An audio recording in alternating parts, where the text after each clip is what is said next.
Un héroe extranjero. Capítulo 37. La densa selva de Sandala se extendía como un océano de verdes y marrones, ocultando secretos y peligros en cada sombra. Las bestias salvajes eran de las más peligrosas de África, con las manadas de hienas más grande de todo África. El grupo diverso de héroes y fuerzas especiales se había agrupado en una pequeña base improvisada, una tienda de campaña apenas preparada, donde se alzaban carpas camufladas para el descanso de las tropas, cada una repleta de mapas y tecnología de vanguardia en el que mostraba un diagrama geográfico de Sandala. El equipo, habiendo dejado sus diferencias de lado para garantizar la misión, se comprometieron a trabajar sin la necesidad de anteponer los intereses ya establecidos por sus naciones. En el centro, el mapa de la región informado mostraba la ubicación del temido señor de la guerra, Mbuku-Wapchaka. Machete, con sus dos machetes cruzados en la espalda, inspeccionó el mapa con un rostro endurecido. Lo poco que había escuchado de aquel señor de la guerra era suficiente para ponerlo en su lista negra. Su rostro reflejaba determinación mientras hablaba. Mbuku no solo ha despojado a su pueblo de riquezas, también ha esclavizado, violado hasta el punto de despojarla de su identidad. Arrasado con su esperanza al barro. Necesitamos detenerlo antes de que cause más daño a lo poco que queda aquí, y cuando le ponga las manos, tendrán que recogerlo por partes. Aseguró Machete, demostrando su interior de carnicero, el terror que había demostrado a los narcos y pederastas en sus días de justiciero. Miss Audaz, que se había unido al grupo, ajustó su exoesqueleto y asintió con decisión en su rostro, él es un completo monstruo.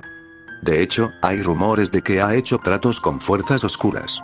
Mbuku no es humano, no de la manera en que lo somos nosotros.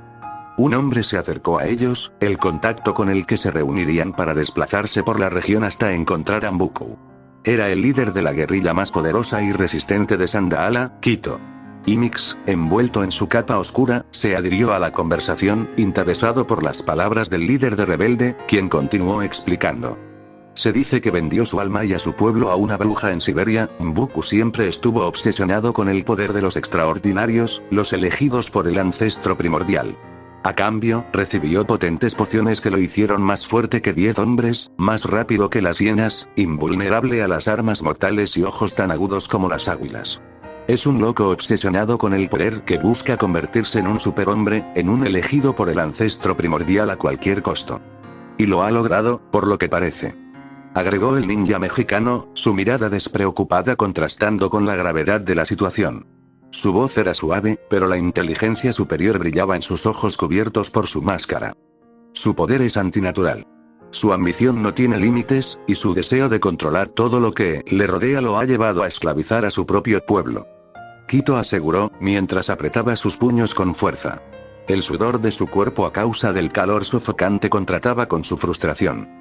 Quito, aquel guerrillero que había tomado la valiente decisión de proporcionar la información, era un hombre robusto con cicatrices en el rostro, a causa de innumerables roces con la muerte, intentando destruir a Mbuku por todos los medios.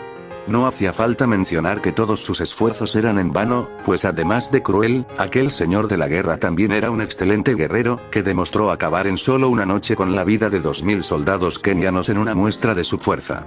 Quito bajó la mirada, pensando que por fin, los dioses acudieron a su auxilio, el gran ancestro los escuchó, miró a los héroes y sus ojos se llenaron de determinación. He perdido a muchos amigos en esta lucha. Mbuku ha masacrado familias enteras solo por su ansia de extraer hasta el último de los metales preciosos de mi pueblo a cambio de las pociones que le da su poder.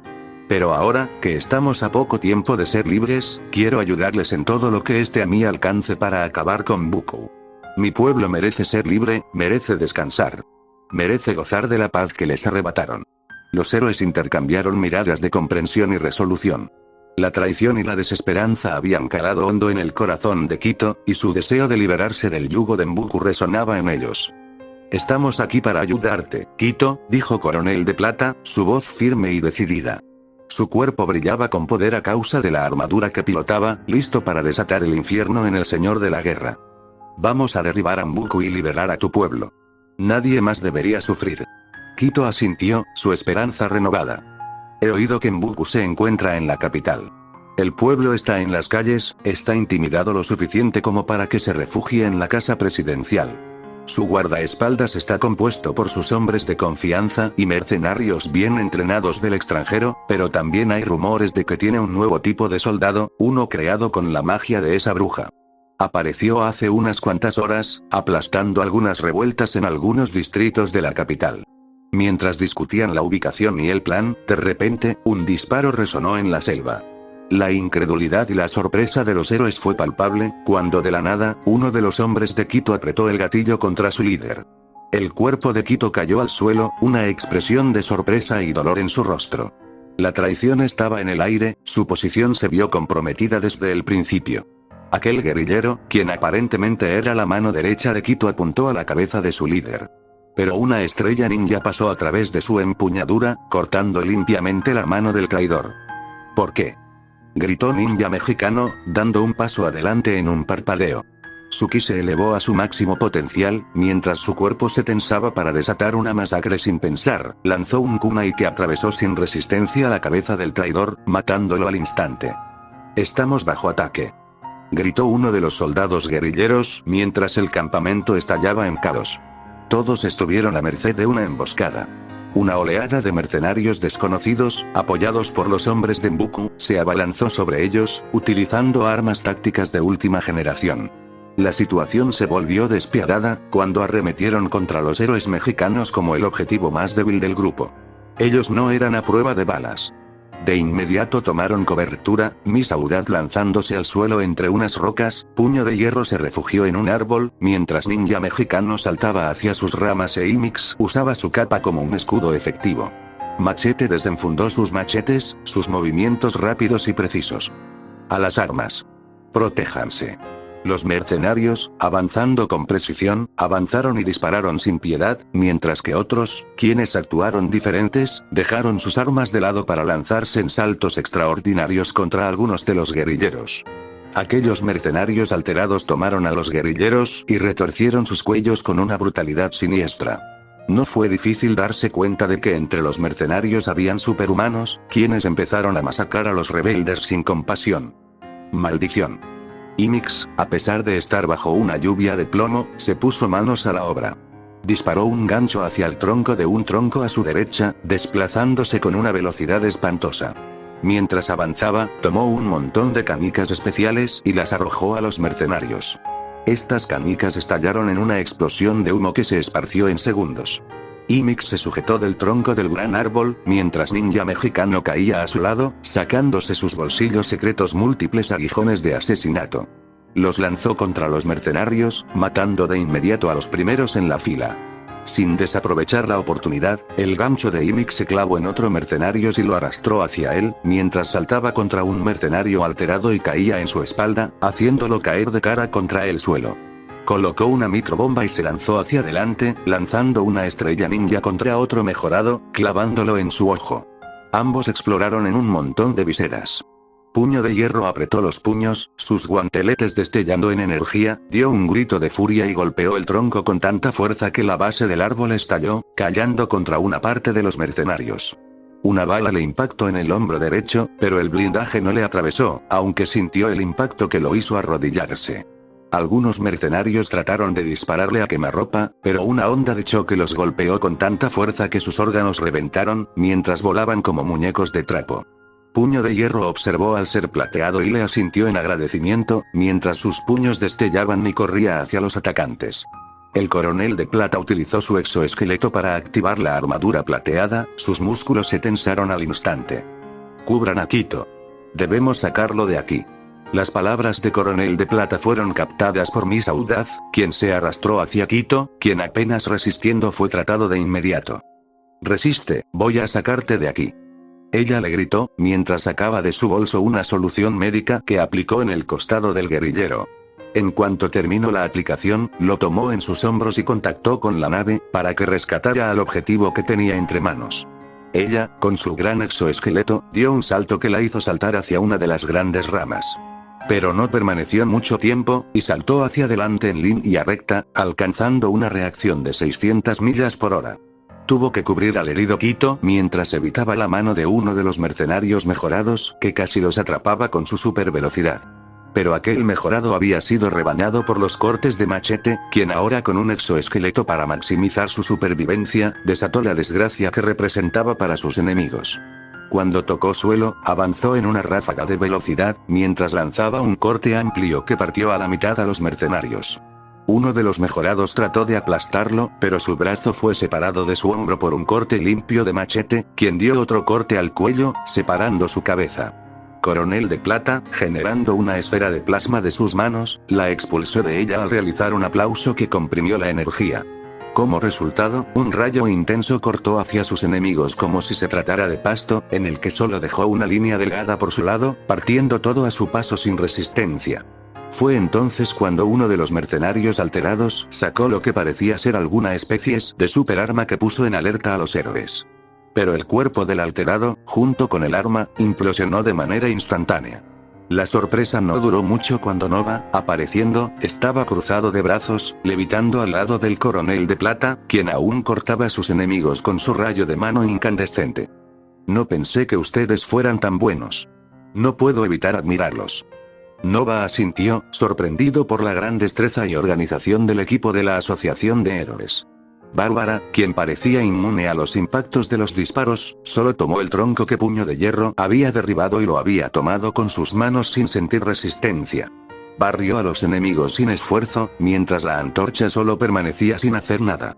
No era prudente que este se desatara en un área boscosa por el bien del ecosistema de la zona. Solo disfrutó de la vista, mientras mostraba interés por Imix, aún desplazándose por los enemigos, bailando alrededor de ellos y cortando sus cuellos a velocidades extraordinarias. Otros solo caían a manos de sus artefactos, bombas pegajosas que los encerraba hasta la asfixia. Ninja Mexicano no se quedaba atrás, de hecho, era el que más muerte tenía de todos los demás. Mientras los héroes se movían con rapidez, las fuerzas militares se unieron a ellos, formando una línea defensiva que sirvió de apoyo. Algunos fueron impactados, pero eran rápidamente cuidados. Imix, con un gesto de su mano, liberó un ataque de pegamento que atrapó a varios mercenarios, impidiéndoles avanzar. Y sin piedad, Ninja Mexicano los cortaba hasta separar sus cabezas de sus cuellos. ¿Es en serio, Antorcha? Bárbara pareció irritada, mientras tomaba la cabeza de uno de los mercenarios y lo mandaba a volar contra un grupo de su gente. ¿Y qué carajo quieres que haga? ¿Quiere que cause un jodido incendio forestal? Es mejor que no intervengas, solo cubre nuestros agentes especiales. Nova pidió, mientras avanzaba y utilizando un montón de rocas, las lanzaba como balas, atravesando a sus enemigos. La emboscada transcurrió en un caos sin precedentes, en el que los mercenarios eran una fuerza de combate de 1500 hombres, donde 100 de ellos eran superagentes rusos infiltrados. Su misión no era el asesinato de los héroes, aunque eso no significó que hicieran lo posible por acabar con al menos uno de ellos. El verdadero propósito de la misión era acabar con Quito, quien tenía información crucial. Ellos habían fallado en la eliminación. Aunque el ataque de los mercenarios era feroz y constante, no fue suficiente para asesinar a uno de los héroes. Por otro lado, aunque los héroes luchaban con valentía, a excepción de Machete y Ninja Mexicano, no estaban acostumbrados a este tipo de combates, y su experiencia se vio superada al sentirse abrumados por un momento. El coronel de Plata fue crucial para cubrir a sus compañeros, mientras sus manos desplegaban la energía acumuladas en su tabla de poder. Miss Audaz, siempre en movimiento, logró llegar hacia la nave y ingresar al interior de un salto. Su traje nunca se sobreexigió más que en estos momentos. Quito, aún herido, logró sonreír débilmente. No se preocupen por mí. Solo, no dejen que Mbuku siga con su locura. Esta traición fue algo que pude considerar desde el principio, pero no me arrepiento. Descuida, todo va a estar bien. Ella le aseguró, mientras lo acostaba en el ala médica de la nave y procedía a realizar los primeros auxilios. Finalmente, tras un feroz intercambio de golpes y habilidades, los héroes lograron contener, o más bien, masacrar el ataque inicial de Mbuku. Sin embargo, a medida que la última oleada de mercenarios caía, se dieron cuenta de la gravedad de su situación. Debemos retirarnos y establecer una nueva estrategia, dijo Machete, respirando con dificultad mientras miraba a su alrededor, evaluando las bajas. El charco de sangre, las extremidades y el desastre sangriento. No podían dejar eso así. Los guerrilleros, aunque con pérdidas, habían hecho un buen trabajo. Sin embargo, el sacrificio de algunos de ellos era un recordatorio de lo que estaba en juego. Al final, tuvieron que usar las habilidades de la antorcha incluso con las posibilidades de dañar el ecosistema del lugar. Pero cuando miraron el desastre que provocaron en su desesperación de salir vivos en su mayoría, no podían permitir que existiera evidencia de las medidas tomadas para tratar contra aquellos hombres. Mientras se retiraban hacia la seguridad de la selva, las palabras de Quito resonaron en sus mentes. Tenían una misión, una responsabilidad de liberar a un pueblo que había sufrido durante demasiado tiempo. Cada paso que daban los acercaba a ese objetivo, y no se detendrían hasta que Mbuku fuera solo un recuerdo del pasado. En la distancia, un incendio infernal consumió 500 metros de bosque sandalés, reduciéndose todo a cenizas. Mientras tanto, ellos debían continuar. Si te gustó el video, no olvides darle like y